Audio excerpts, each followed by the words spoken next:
Okay, thank you very much also for the invitation. And just like Kenny, the previous speaker, I'm also from Belgium, low country, but I like the mountains a lot. So thanks, Kenny, also for introducing the nature restoration law. So I'll continue talking a little bit more on the implementation or what's provided for implementation in the law. Now, it's not just the analysis that I made of the law. I didn't do it on my own.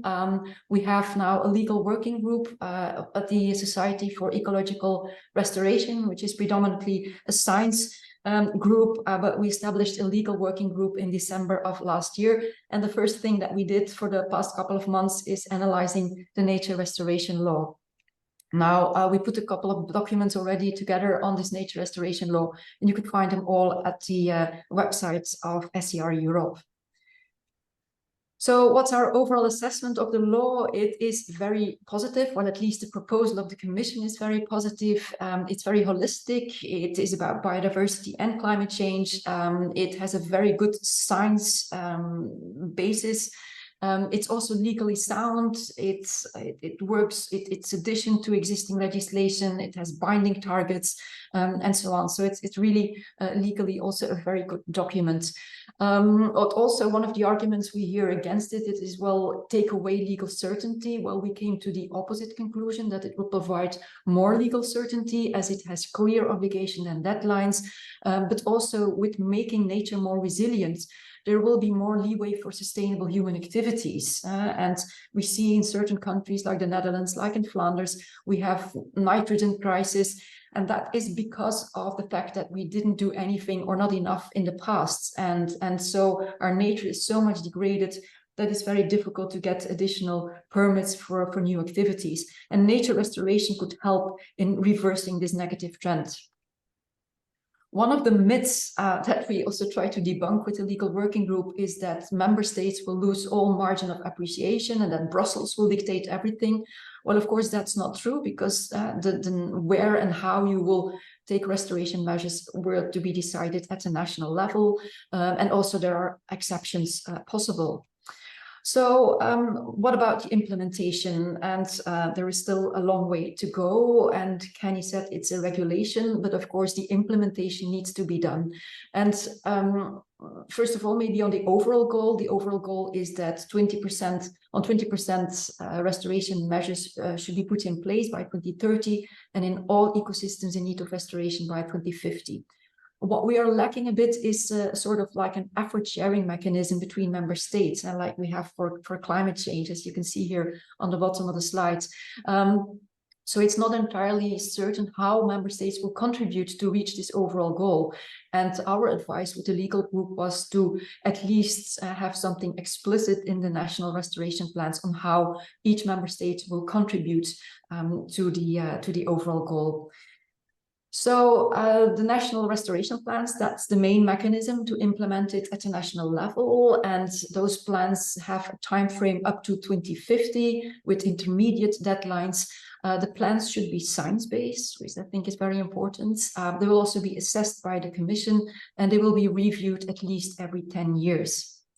Now, we see in the nature restoration law proposal that there is a very lengthy details on the preparation of the national restoration plans, but also on the contents.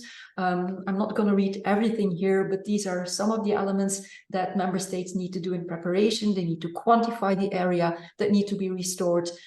They need to look at synergies with climate change mitigation and adaptation plans. They have to look at renewable go-to areas.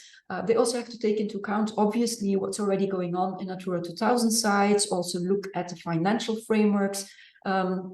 So you see that there is a lot of synergies with other areas that are already existing. And then on the contents of the plans there, you need to have also, again, the quantification, the description of the restoration measures, for which member states can find inspiration in Annex 7 to the proposal. They need to indicate what kind of non-deterioration measures there will be, the timing, monitoring, also synergies with maybe adaptation strategies, also looking at what other countries are doing and so on, the financing needs, but also the support that they will give to stakeholders. So all of these things needs to be included in the content of the national restoration plans. How do we assess this? Well, again, here I think it's very positive, because this is really a new instrument. I think it's the very first time that at the international level we have such a detailed instrument in which really the focus will be on restoration. So I think that's a really new one. And sometimes it was criticized by some member states that, well, we have this level of detail on the preparation of the contents.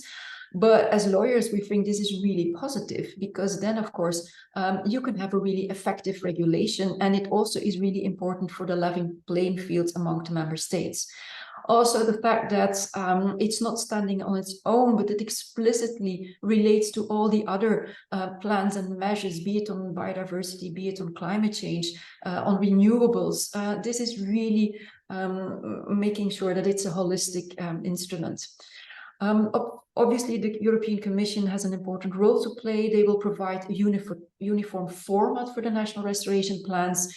They will assess the draft plans and maybe also ask for updating the plans if it's not enough. Obviously, next to the national restoration plans, you also have got monitoring and reporting duties for the member states, and also there they will build on existing experience with, for instance, the Habitats Directive. So still, I think it would be very wise for the Commission to have additional guidance documents, both on restoration measures, best practices, what does it mean, non-deterioration, and so on. But then, Kenny already mentioned it, we had the sort of a compromise by the Council, and then especially the amendments proposed by the European Parliament.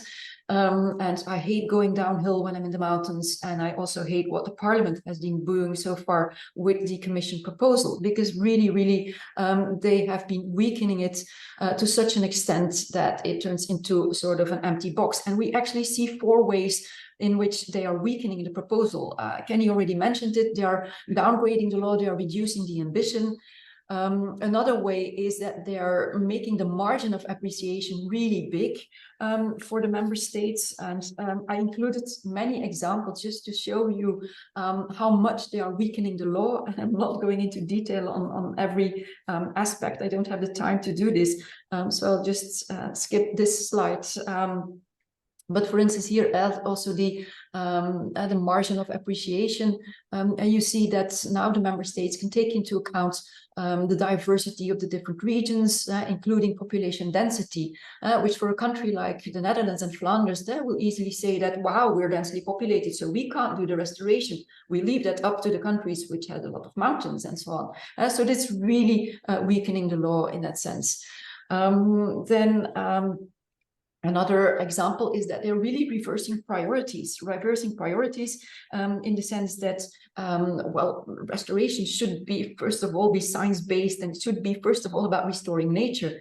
Here we've got several amendments where they actually put socioeconomic concerns as important as the ecological ones, or even put them above the ecological concerns. So that's really reversing priorities, and I've got several examples of that.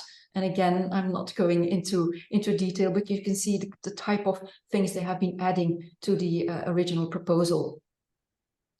So another one is that they're slowing down the transition that we are actually needing for climate change and for biodiversity. And again, maybe here a striking example is that they actually say that, well, the financing in regards to everything that has to do with this regulation, with restoration, will be ensured, but without any funding coming from the Common Agricultural Policy or other agriculture and fishery streams, which is completely absurd, because there will also be restoration, or supposed to be restoration agricultural lands.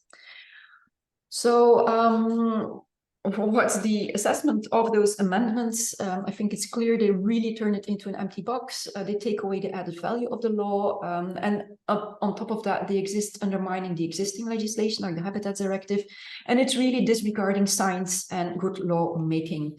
As a conclusion, the Commission really made a good proposal, and weakening it should be avoided at all costs.